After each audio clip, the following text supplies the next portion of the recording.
All right, let's face it, sometimes board of directors can be a very challenging process. Finding a high quality board member is so hard to do.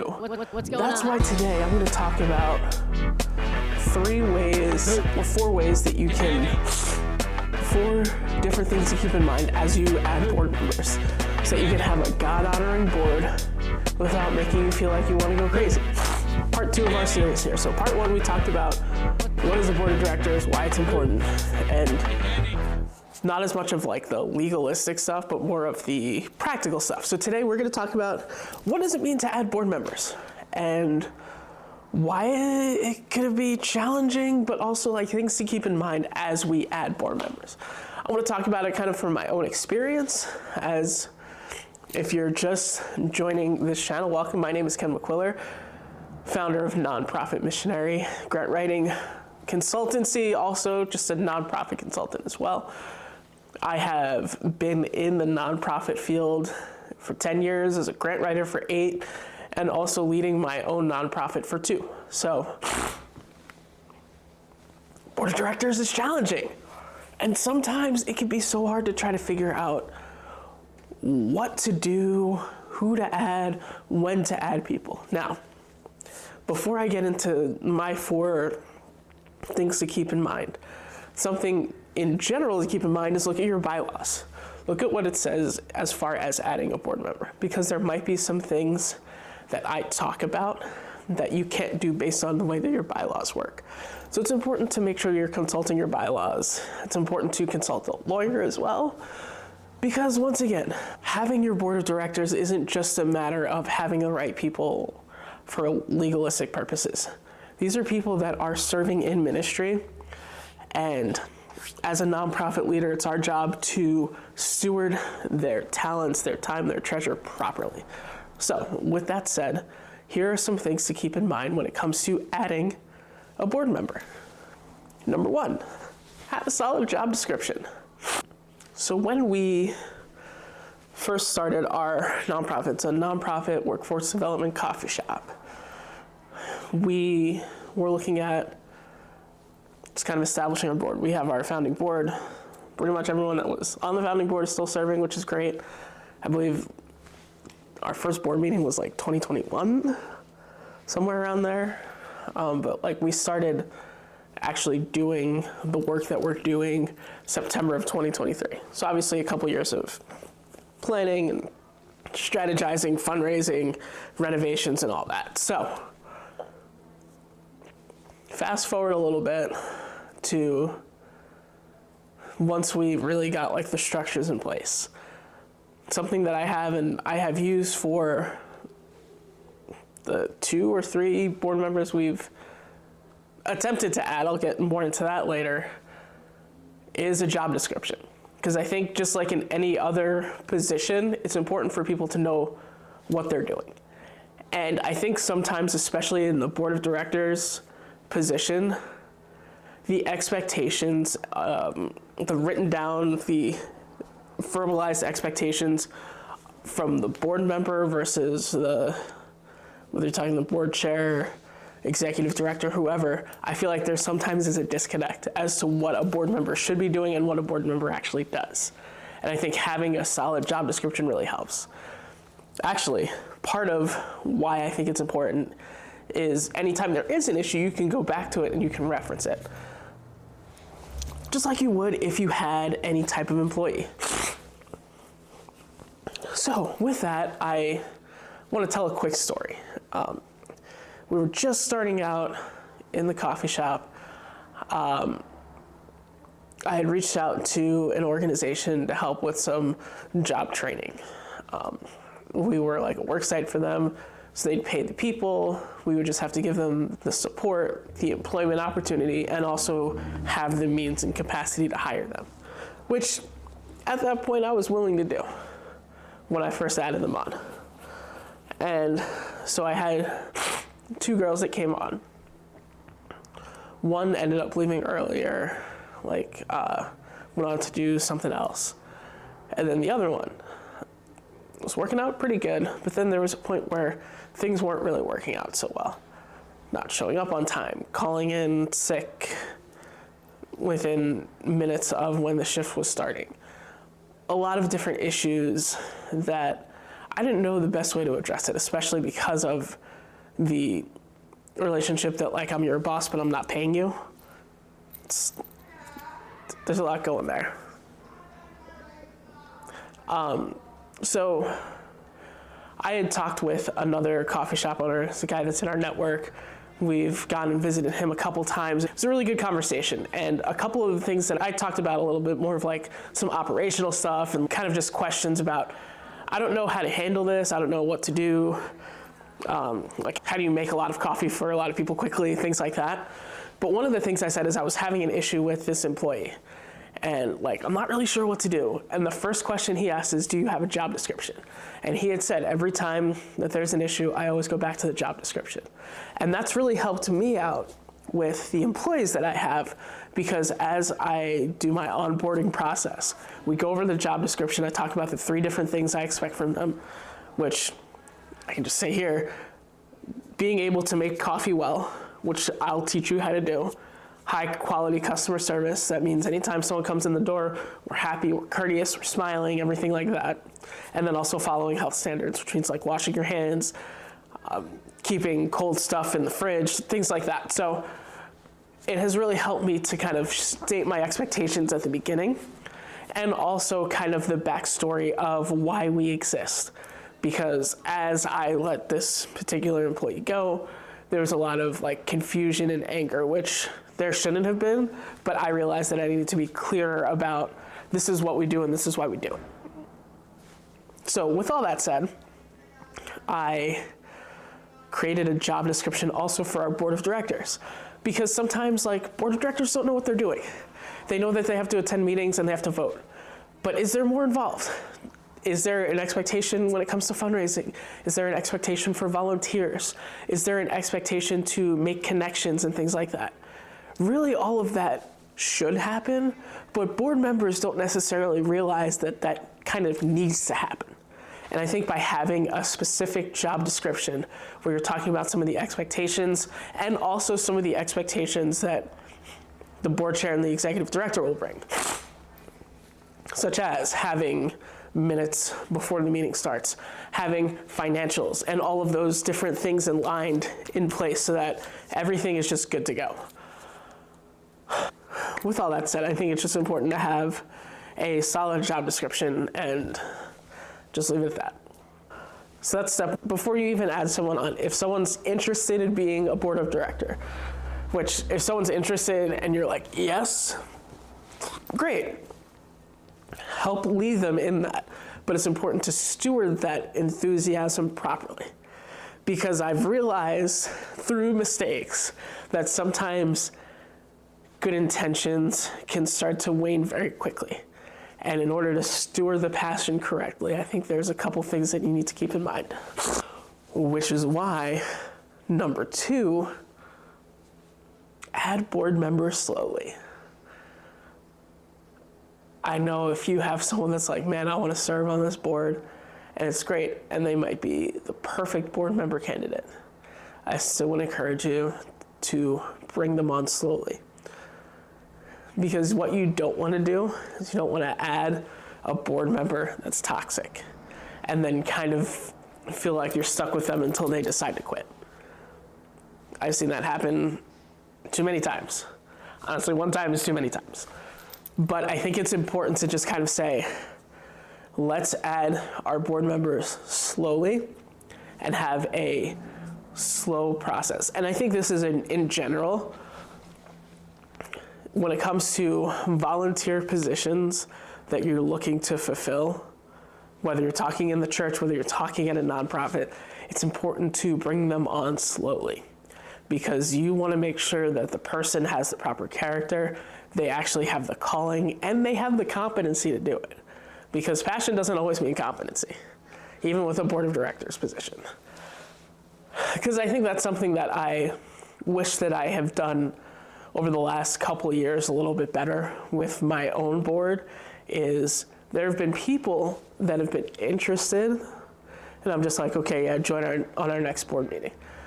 But I think adding them on slowly could have helped create either a more sustainable plan, or we could have realized earlier on, oh, maybe they weren't necessarily a fit and we should have added them to start with. So how do you add on someone slowly?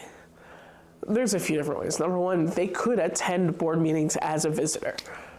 If that's something that you're comfortable with, I know some people, because of like the financials, or if let's say you're talking about salaries or other money things, I know people can feel a little bit awkward about that, and if you don't want that to happen, then fine.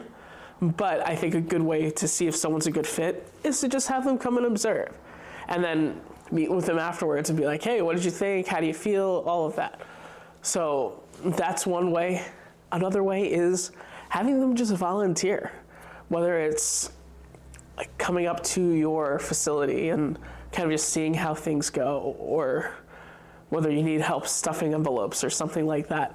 I think just having that person there as a stakeholder before they become a board member is important. It's not to say that they aren't qualified, but you just don't want to create an environment where that person is a key member of your team, and then 4 months later they flip and you're like, oh, this was not the person I expected. So I think it's important to have that sense of, I'm stewarding this person's gifts, their talents, their treasures well by adding them on slowly. If, let's say, you're running a church and you have someone that is musically talented, like classically trained in piano, guitar, can play the drums blindfolded, like they're musically gifted, and you're like automatically, oh, you're the worship leader every Sunday. But you don't take the time to make sure that they are confident in their, not just their talent, but like their calling, confident in their character. And lo and behold, yes, they're leading worship on Sundays, but then they're sleeping around Saturday night and partying and getting drunk and playing half the time hungover. That's not necessarily a recipe for success in the position of worship leader. However, if, let's say, you have that same person and you're like, you're not gonna be the worship leader, but you can help play a couple times a month, and kind of see that in there. And either you'll see, oh, I don't know, or are they hungover? I saw their Instagram yesterday. Or through that process, you see a lot of growth to the point where they become the next worship leader. I think a lot of times nonprofits are so like desperate for help, especially volunteer help, that when we see someone that's willing or talented or able, we're like, okay, you're a board of director. And I think we need to take the time to make sure that A, they're a good fit for our organization, we're a good fit for them. Because there's a lot of places that people can serve. There's 1.5 million nonprofits. We want to make sure that they feel like this is the right spot for them because they're passionate about workforce development or whatever you might do, or if they live in your area and they really want to see the community thrive.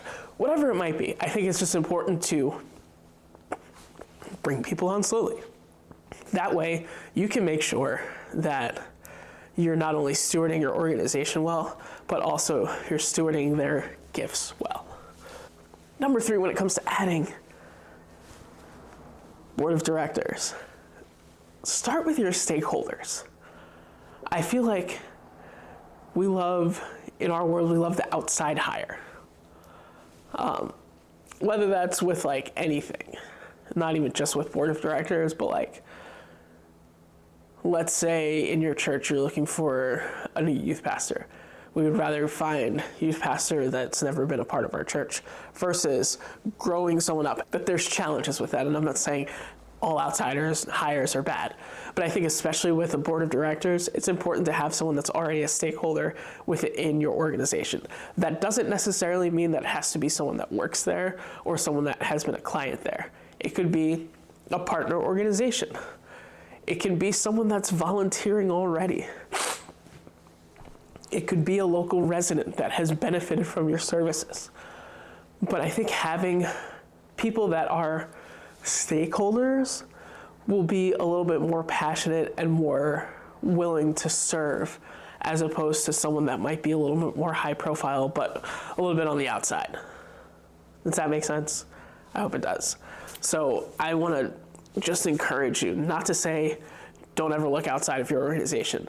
But sometimes we are so worried about trying to get everything outside of the walls when God has already given us what we need right here, right now.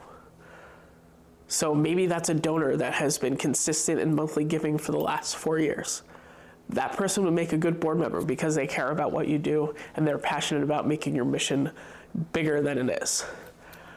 That could be a client that you had 4 years ago that has since graduated from your services. Like I think with our after school program, we have kids that are in college, that are in the workforce now. Some of those might be good future board members.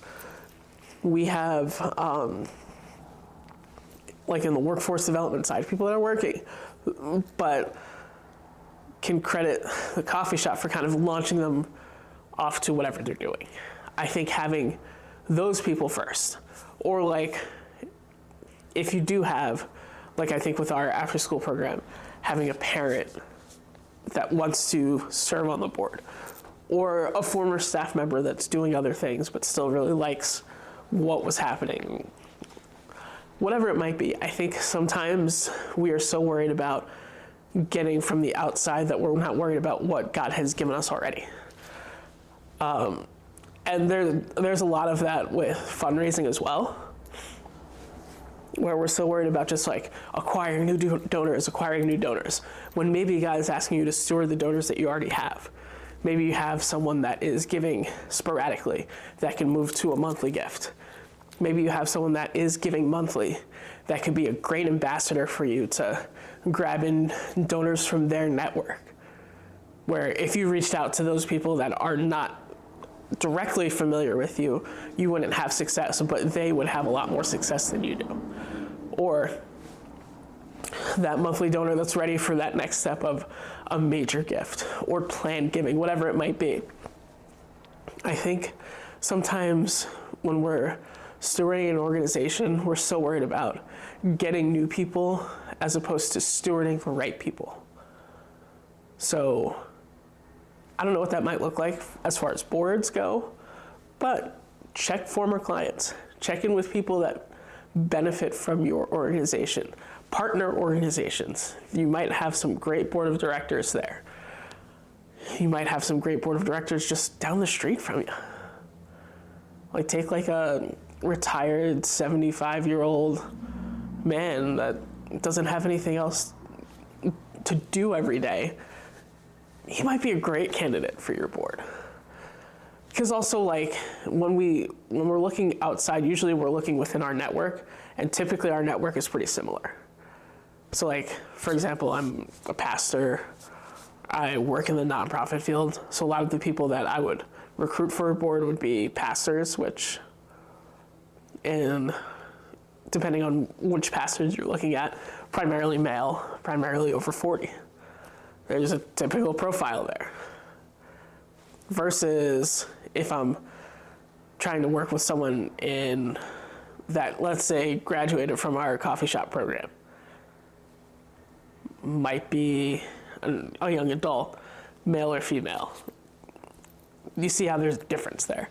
So I think making sure that we steward the people that God has already brought to us to see if maybe that's their next step. That's why I went on a mini rant about the outside hire. Because let's say you have someone that is passionate about youth in your church.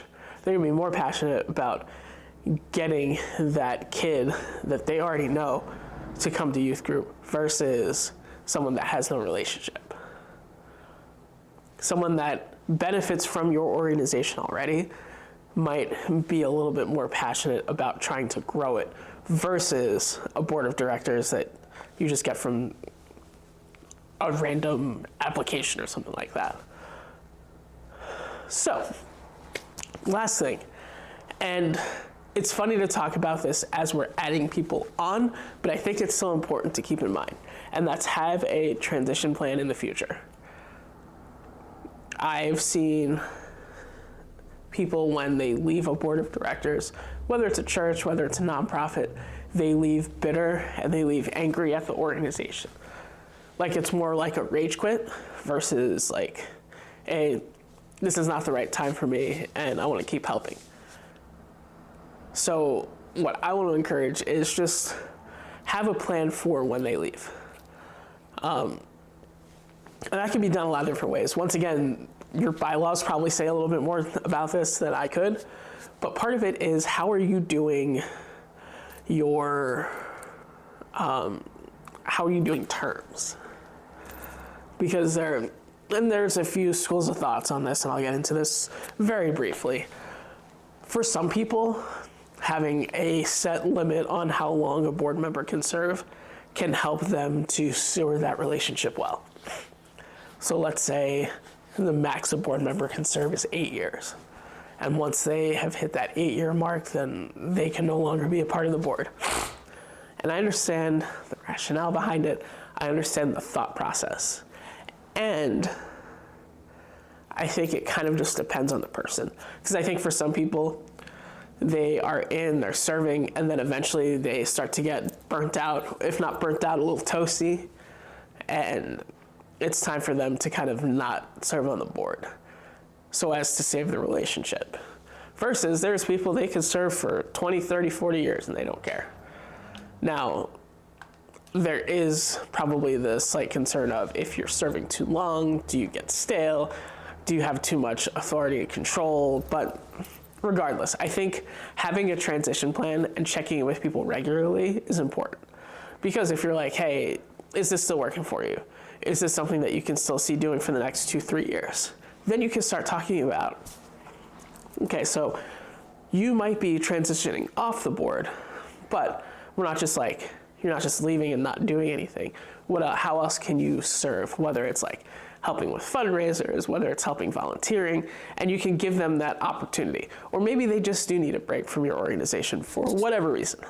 But I think having that plan can help them realize that there is an end in sight, because for some people, I think the thought of like endless volunteering is like stressful, but like having that end in mind, but then also having a plan to replace that person on the board, have them steward a different position, have them work in a different area, can help provide a peaceful mutual parting of ways, versus like something that can be more contentious. So I've seen both, and it can work pretty well. However, I have seen, like, I've gotten people that were just like, I'm done. And you're kind of just stuck, and you feel like, oh, well, that escalated weird. Or you get people that never actually got on board. They said yes in the moment, and then they decided it just wasn't for them. Which, once again, is fine. It's important to know that as soon as you can. But I think the key is we have to make sure that we have a plan in place. So if someone is on the board for 7, 8, 9 years, just check in with them and say, hey, is this still something you want to do? And if not, I would say I'll help you, but put the responsibility on them to try to help steward and disciple their replacement. And I'm using those words intentionally because, once again, being a board member is ministry. And I think it's important to have that ministry aspect of, we're not just like finding a replacement for this job position, but we're discipling someone to eventually take us over, which we should be doing anyway. If we want the work to be done beyond us, there should be someone that's just about ready to do what we're doing anyway. That's not to say that they're doing it better or that they're gonna try to stab us in the back or anything like that. But it's just important. It's important to have those aspects of stepping behind the leadership so that someone else can take it over. So I hope that these 4 tips as you look to recruit board members is helpful. Because I think it's something that can really change and transform your ministry and can help avoid a lot of the chaos. Because, like, Trust me, there can be chaos. And it's also unavoidable. Like, for some people, you can think that they're great and they're awesome and you're starting the process and things are going well, and then things just fall off the rails. That happens. And there's no way of avoiding it. There's nothing that can be done, which I'll get to in a second on Confessions of a Missionary here.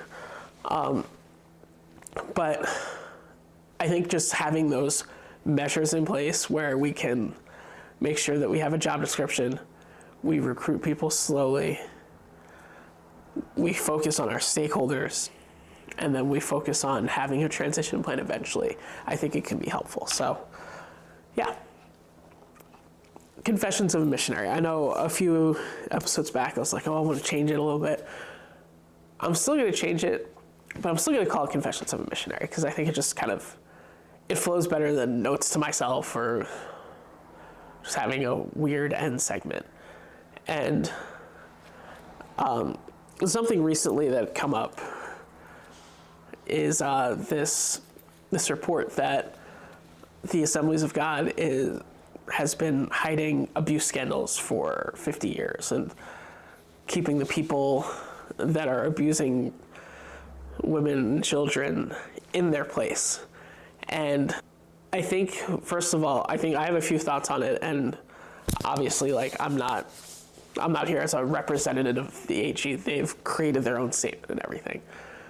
But there's a couple things that really stick out to me. First of all, some of that is flat out unavoidable in the church setting.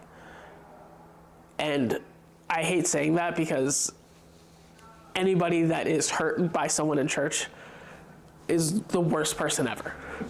It gives church people a bad name. It gives pastors a bad name. And also whether you're talking Catholics, Southern Baptist, Presbyterian, Lutheran, whatever, it's really hard to vet people to the point where you know that they're not going to do anything. Because there are some people where they're a great candidate. You've done a background check and they're clean. And then being in ministry changes them in a very negative light. Whether they are burnt out, which I have a future episode about Sabbath that I'm going to talk about, whether they are going through a messy marriage or fighting through divorce, or just something happens in their life where they just change. There's no way of avoiding that. And that's the case in any position. Like, anybody that you hire and you're like, oh, I thought they were a great candidate, and then they turn out not to be, it's hard. And in the church, I can just say, from an AG perspective, in order to get credentialed, I had to have a background check. I had to have a credit check. I also had interviews with local leaders as well as leaders in my district. So, like, there's a lot of vetting that happens. And if there was anything that kind of red flag, they would see it and they would pause on even giving me the licensure. But then once you have it, like, obviously I'm not going to do this, but like, what if something went crazy in my life and bad stuff started happening? You can't avoid that because you've already done like all of the stuff that you need to do. You've done your due diligence. But as things are happening, the biggest thing is it's up to the church, it's up to the local body to make sure that things are being stewarded properly. And I think that's sometimes where people don't fully understand, because in the local church setting, there are churches that are great and there are churches that are not so great. There are board of directors that do everything perfectly, and then there are the board of directors that don't do what they need to do, and they protect the wrong people. And sometimes it's tied to money, sometimes it's tied to power, sometimes it's tied to control. But I think when we look at situations like that, we're like, oh, well, there goes the church again. I think you have to understand the full context. And truly, it's not every church. Truly, it's not every pastor. And yes, those pastors that prey on the innocent and the young women, they should go to jail forever, straight to jail. But also, we have to recognize that those are bad people, not bad institutions. And when we confuse the two, I think that's where people start to get frustrated and annoyed and confused. And I just want to encourage you, like, first of all, If you see something that's not okay, talk to someone. I know in the assemblies, I talk to your board of directors if you have an issue with your pastor. Not just like, I hated what he preached, but like if you see something serious where you're like, I feel like there might be something inappropriate going on there, talk to the board. And if the board doesn't do anything, you then could have the recourse and then go to someone higher up, whether you're talking about in the Assemblies of God, a presbyter, a district leader, or something like that. Because you can't just let it lay and say, well, it is what it is. The thing that I hate the most, and I'll end on this, is that person was a man or a woman of God, and we can't touch the Lord's anointed. You know, the Lord's anointed phrase, people always throw that out, like, you can't touch the Lord's anointed. They're referencing David, typically, who said he's not going to kill Saul. So unless you're looking to kill someone to be the king, I think that you're kind of taking that a little bit out of context. Yes, I'm not trying to get people fired, but if I'm saying something to someone that is abusing power, that's not touching the Lord's anointed. That's protecting God's sheep. So let's just be careful with that. And on that note, love you guys. I appreciate you. Please subscribe. This is, I believe, probably going to come out in 2026, depending on timing. But stay focused, stay funded, and we'll talk to you next time. God bless.